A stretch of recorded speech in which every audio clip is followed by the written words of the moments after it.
তো সবাই কেমন হ্যাঁ সবকে জোহার। তো আশা করছেন সব ভালোই হ্যাঁ। তো হাম একটা ছুটকুলা কাম খেত রপলো হন, খেত বলকে আলু রপলো হন। তো দেখে পাতা কাশানো হয় আমার আলু গাছ।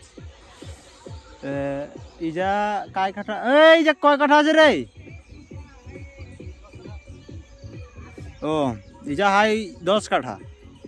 তো আলু গাছ মানে দেখে পাতা আলু গাছ মানে একটু ভালোই হয়। তো আরেকবার আলু তো ভালোই হয়ে রা হয়, এবারকার বোধ হয় আরও ভালো হুই মনে হয়। কারণ যেতনা জিনিসকে কাটতে রাখবা তেতনাই ধর জিনিসটা ভালো হতে রাহি, এটা স্বাভাবিক। তো এটা হলো হানিকার, ঠিক আছে? এটা হলো হানি লুপলিহীন। আর এই হিনা আবার আমার বড় বাপ মানে রপলা হয় উমনে একটু পানি খুব পরে দিন হয়। তো কে কে উনকার গাছ মানে এখনো ছুটকু ছুটকু, আর হানির গাছ মানে বাড়কা বাড়কা হয়ে যায়। তো আলু মানে कैसे हुई से के हम একটা ব্লগ বানাবো, তখন তোমাকে দেখাই দেবো, ঠিক আছে? আর আর তুমি যদি আলু যদি খাই খোঁজা তো চেলা বানিয়ে ঘর, ঠিক আছে? তোমাকে 2 কেজি 3 কেজি কালে 1 বস্তা করকে আলু দেবো।